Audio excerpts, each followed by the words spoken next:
Everybody, please stand up and welcome Tom Venable of Basin Commerce. Welcome, Tom. Thank you. Thank you for being here.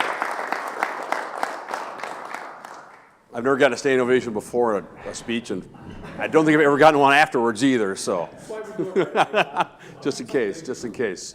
So my name is Tom Venable. I'm co-founded Basin Commerce with Pete Olson.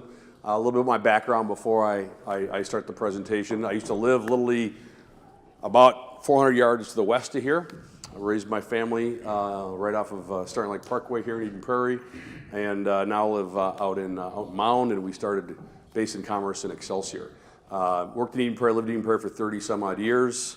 Probably the biggest name in town is a company called Digital River, where I was Senior Vice President of Sales for about 10 years, and it's where my co-founder Pete and I met. So Pete ran product and technology for Digital River. This is back in the big boom days of the last decade, and I ran sales. So Pete and I got to know each other through those years, and about 2 years ago we came across, we met a third co-founder of Basin Commerce, a guy named Scott, who we'll talk about in a little bit, who was a lifelong commodities trader, and we met Scott and his son Tyler at Haskell's in Excelsior, better known as the Dirty H, if you local guys out there.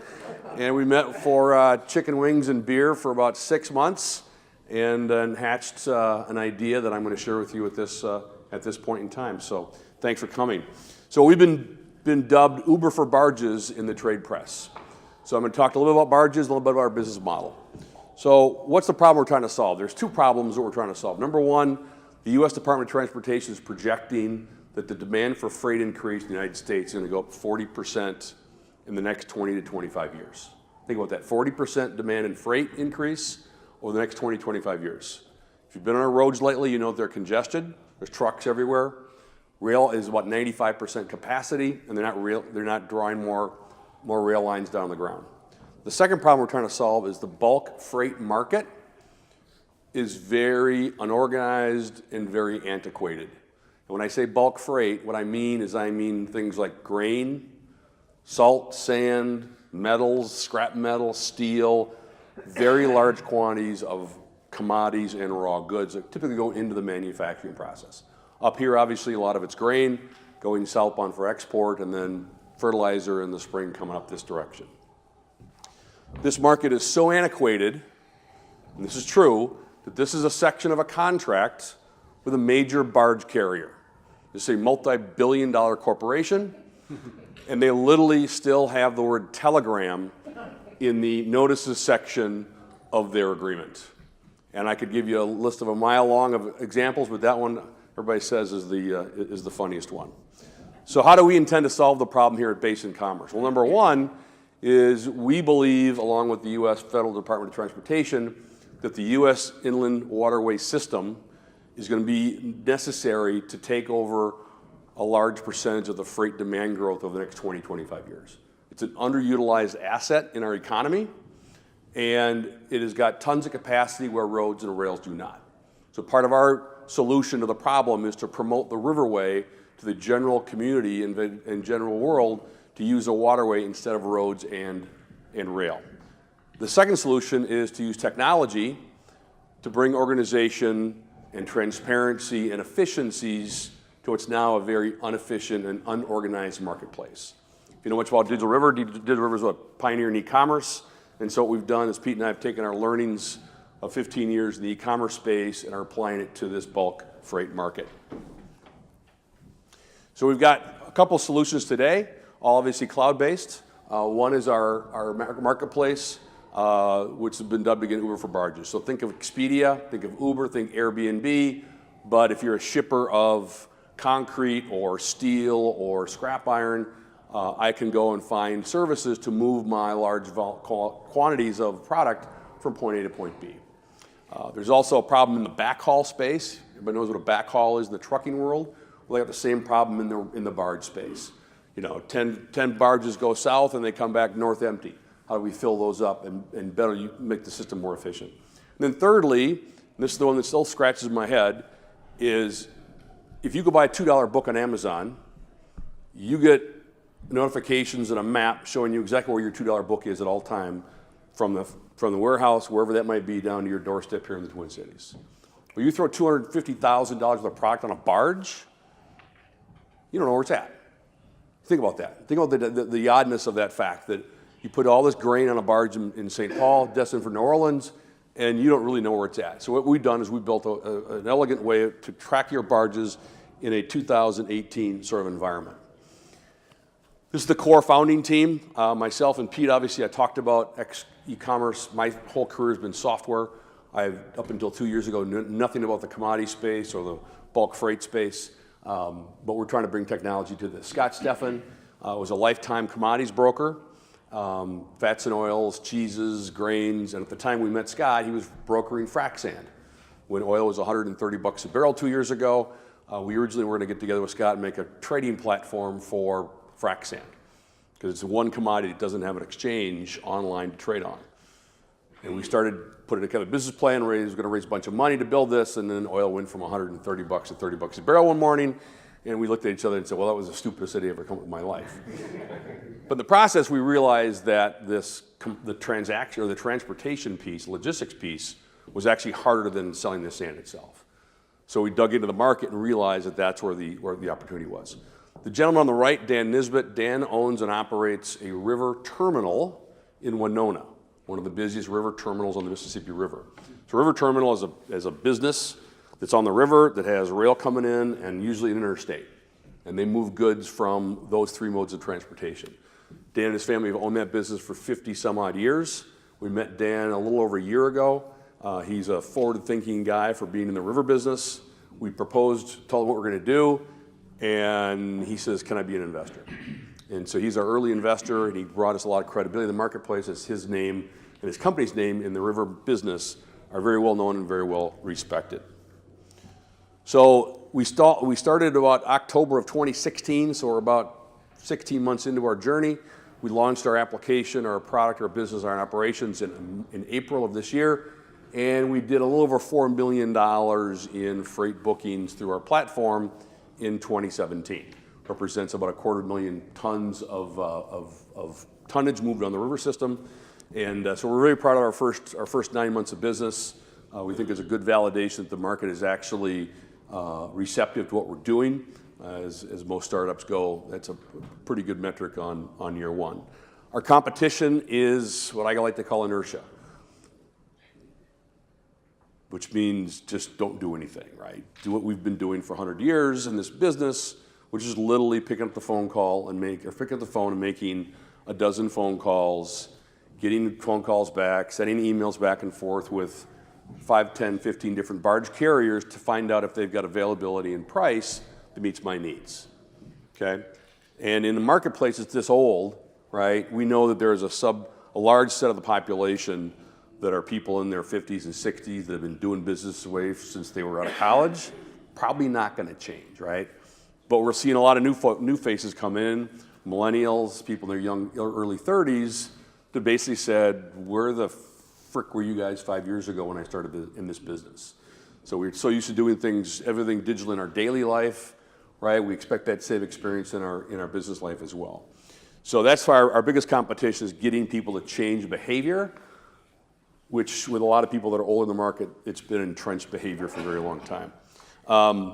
Brokers, there's a lot of brokers in this business. One-man bands, they've got a bit of a bad reputation, so we're trying to distance ourselves from being labeled a broker in the business, and a lot of people want to put us in that category because that's what our human brains do, is you want to put people into a category. So we're really trying to create a new category in this space. There's really nobody else that's doing this online marketplace in the bulk freight. There's online marketplaces in the international freight forwarding space, right? And there's a lot of marketplaces on the trucking aspect of this. Not the bulk trucking aspect, but your standard 53-foot trailer. C.H. Robinson, just across the road here, is obviously the biggest 3PL, and that's what they do. They focus on trucks, but just the trucks that are closed. They don't handle bulk materials. So what we're going to do in addition to barges is also build out our marketplace to handle bulk trucks. So we got a client down southeast Minnesota. They ship out something called DDGs, which is a byproduct of the ethanol producing process, and they sell that as animal feed around the globe. and we need to truck it from these facilities, our ethanol plants, into Winona, be put on a barge down in New Orleans, then shipped overseas. The biggest challenge is finding enough trucks and organizing the trucks to get the material from the plant to the river and onto the barge. That's the hardest and most complicated part of the puzzle. But we're going to focus on getting the barge piece figured out first, and then we'll do the more complex problem solving, which is the truck piece. Our sales channels, we have a couple of inside sales reps, young guns out of college that are banging the phones every day. We've hired one legacy barge sales rep down in St. Louis. She started back in the fall, and her job, and we have a couple others in the pipeline, is to introduce Basin Commerce to the existing large shippers in this particular industry, big coal companies, big grain companies, and open those doors for us as it's a very relationship-based business. And then the third channel up here are the river terminals themselves.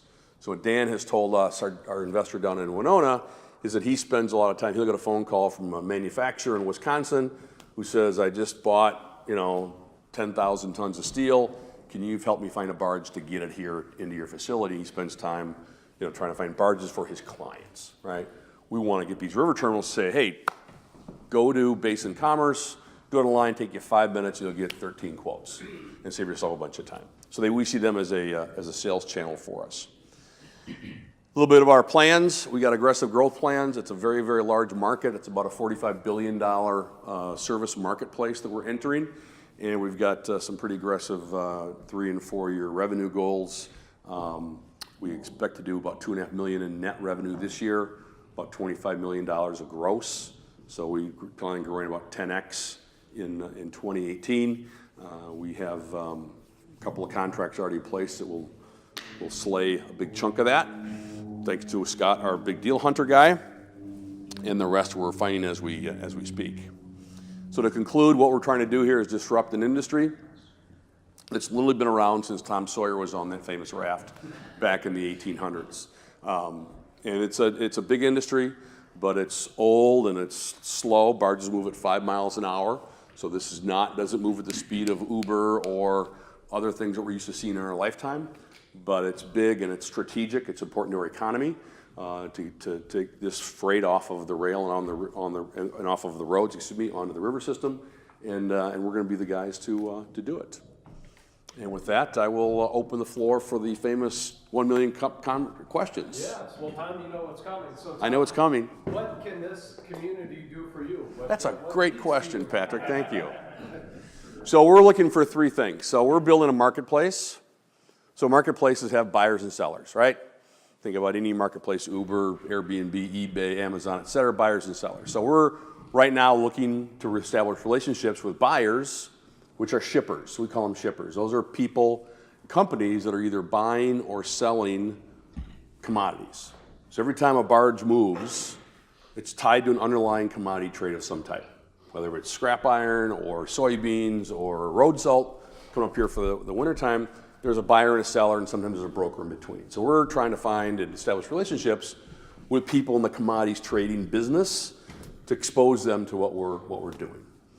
On the other side, there's a service provider network, right, which are the barge companies, the river terminals, and the people in the trucking industry, specifically that have fleets of bulk trucks, right? So we're looking to make connections with those people. And then thirdly, we're looking for investors. We've done a couple of small angel rounds and been self-funded to date. We've been lucky to generate revenue right out of the gate, so we haven't had to raise a lot of money to date. But now that we've spent about a year or so in the market and we've validated our space, we're now actively trying to raise $750,000 in angel money here in the first quarter. So shippers, traders, buyers of commodities, barge, terminals, trucking guys, and then angels that would like to invest in our business and hopefully have some connections into those 2 audiences at the same time. Thank you. You're welcome. Well, with that, we'll open up for questions. Yes, sir. You mentioned your biggest problem or competitor is inertia. What has been kind of your best way to get people to see the light of the proposition you have for them? It's hardcore sales 101 stuff, right?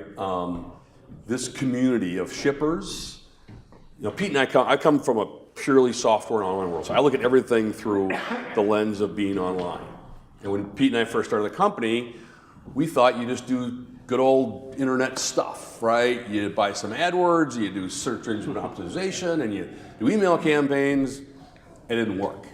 And you start to look at the LinkedIn profile of shippers in this business, 72 connections and no pictures. What does that tell you, right?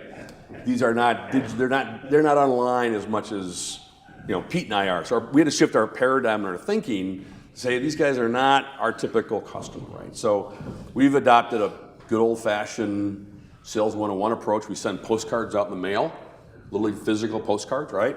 And we need to do a lot more face-to-face business. So it's traditional selling, and what we're looking for, if you are familiar with Jeffrey Moore and Crossing the Chasm, right? We're looking for those early adopters, which we think are people, probably under the age of 35 or so, right? That are in this commodities and logistics space that really want to do things online because that's how they live, breathe every single day of their life. But to be honest, we're still trying to crack the code, right? That's always as soon as you crack that code, you got to figure it out. But we're still trying to figure that out. But we're making progress, a little bit at a time. And big part of our raise is just basically it's going to go mostly into sales and marketing. So the 750 we're trying to raise, it's probably 80% of that's going to be to fund additional outside salespeople that are in the business that know where all the deals are at, right? Because it is so relationship driven, like the woman in St. Louis that we hired. We've got one I'm looking at in Nashville, one in Paducah, Kentucky. There's kind of river economy cities, New Orleans, Pittsburgh, Cincinnati, St. Louis, right? That's where we really want to connect with people. I'm trying to get 1 million cups agendas in places like St. Louis and Cincinnati and so forth here through the rest of the quarter. Yes, sir. What is your pricing model, and at what point in the transaction do you get paid? So we are doing a buy-sell of the so terminology-wise, you've got the cargo, which is the soybeans, if you will, and then the freight, which is basically you're paying the barge carrier to take it from point A to point B. Okay, so you come into our marketplace and you need to move soybeans from St. Paul to Mobile, Alabama for export. You say 10,000 tons a month, starting on March 1st through September 1st, and a couple of other requirements on your deal. What we then do is that creates a request for a quote, an RFQ. We then digitally push that out to all the people that run soybeans from St. Paul to Mobile in this case, take those bids back, right? And then we will add anywhere from 2 to 4% on those prices and then sell those to our shippers. So we'll get a price for, say, $30,000 a barge, which is probably these are big dollar transactions, right? So we'll get a quote from a barge carrier for $30,000, and we might put it on the marketplace for $30,600 or something along those lines. And we're still experimenting with what that margin is going to be, but that's how we make our money, is we do a true buy-sell of the freight. We mirror our contracts on each side so that the barge carrier's terms, like Telegram, right, that flows through to our customer. Although with that barge carrier, we remove Telegram off of the contract because we didn't want to look like a Telegram company. Yes, sir. On your financial statement up there, do you find right now that you have a dominating expense category that's going to be improving, for instance, or is it going to be a labor-intensive?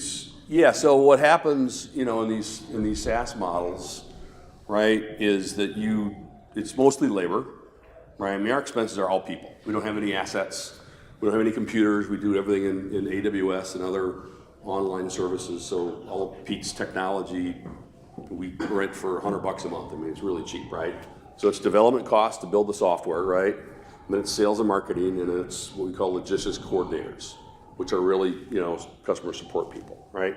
What happens over the course of time is your percentage of labor as a percentage of the transaction early on is high because you're trying to train the market, okay? So let me use this example. If you go to Expedia to buy an airline ticket, you can still call Expedia. We call it the online versus the travel agent model, right? So we have a travel agent model in addition to our marketplace model right now because we know that it could take people time to train them to do everything online. So there's a curve where your revenue is doing this, and your percentage of revenue as a labor goes down at the same time, right? And you end up with, 85% gross margins 3-4 years down the road as the technology gets better and you automate more things, and your customer base calls you less because they understand how to use your technology, right? And that's the premise of the model we put together. Does that make sense? Yes, are the waterways ready for increased traffic? Yes, yes. There's plenty of space. The actual barge fleet itself is right now overbuilt by what, Pete? Is it 2,000 barges roughly? So there's about 2,000 more barges on the river than current demand can handle. And that's due primarily because of the decrease of coal usage in the country. So if you remember what's happened to the coal market in the last 7, 8, 9 years during the Obama administration, right? I'm leaving politics out of it for a second. That has really dropped, and coal was the largest user of barges. Okay, moving coal out of West Virginia and Ohio to different power plants across the country was a big consumer of barge freight. And so now there's 2,000 barges that are basically tied up sitting on the side of the river. What's that percentage of total barges? About 10%. So it's about 10% overbuilt at this stage of the game. But in terms of the waterway itself, there's plenty of room. There's plenty of room. Yes, sir. So in a previous life, I worked at Best Buy in the supply chain group. Yep. And years ago, the average age of the trucker was mid-50s to 60s. So there were a lot of people exiting out of the business and very few coming in. And one of your challenges you mentioned about getting the actual commodities to the barge. Is part of your expansion or part of your future thinking to provide that as well? Or is that something you would still potentially contract out to?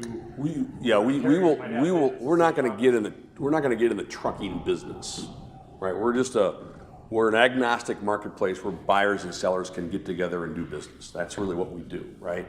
The driver shortage is a problem. There is no question about it. Every truck you see, it's got a help wanted sign on it, and it's a problem that we all have. It's going to strike the whole country, and driverless trucks is probably going to be the long-term answer. It's going to take another 5-10 years for that thing to kick in, but you're already seeing Amazon and Uber. It's coming, and that will end up solving a big part of the driver shortage problem. But it's a serious concern, and if you're a farmer, right, in Iowa, or you're a scrap metal yard, or whomever you are, right? Everybody in this country, we got to figure this thing out as an economy, because without truckers, our economy is going to be really, prices are going to go like this, right? It's just stagnating our economy. So it's a big problem. I don't have the answer for it, but it's part of our solution. But I don't see us getting involved in specifically finding drivers for trucks. We'll find companies that have those trucks and those drivers, and we'll get them into our system. Can I add to that? Sure, please. So let me answer your question in a little bit of the same context, but a little bit different way. So in our system, we have service needs that we offer that the shipper can come in and kind of select. So barging is the core, but we have transload facilities, the river terminals on either side, on or off. And then there are trucking capabilities as well that we want to offer in the future. So think of it as a beta today. But ultimately, more importantly, in terms of growth, it's following that commodity set from origin all the way through to final destination. So the rivers are what's called brown water, and that's what we've been focused on today. But at some point, I don't know when we get there, we'll start adding in the blue water capability as well. So you can take that 20,000 tons of corn or 80,000 tons of coal, be able to get it to the river, put it on barges, ship it down, and then what's called a midstream transfer, put it into a vessel, and then track that vessel wherever it's going overseas. Predominantly they're going to Europe today for coal, right? So that's part of it as well in the platform, is to be bulk freight end-to-end viewpoint of what we're trying to do. So does that make sense? Yep. So then the follow-up question I have is, are you guys familiar with Nestivo? Have you heard of that? Pardon me? Nestivo? Nestivo. Yeah, Sounds, they were an online truck booking. sounds familiar. Very Sounds similar. familiar. Yep. I was just wondering, is that kind of a platform that you're setting up, but outside of the trucking part, but more for barges than you would be for trucking? Without seeing the interface, I would assume it's yes. It's, Okay. again, I put in my demand, I say, here's what I need done, and then service providers bid on that business. Technology-wise, I think we'll do a bunch of focus into trucking platforms. The problem with trucking platforms today is they're all LTL. Right.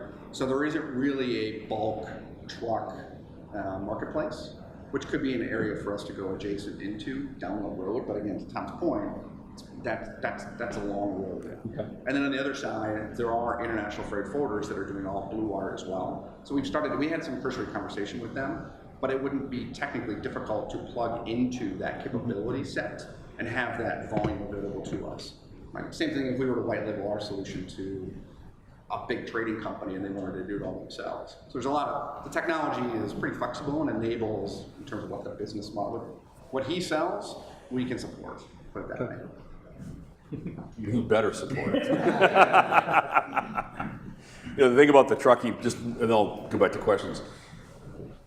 I've been in a lot of startups. I've done like 20 some odd software startups in my life, and I actually, between Digital River and this, I was actually coaching a young CEO technologist here in the Twin Cities.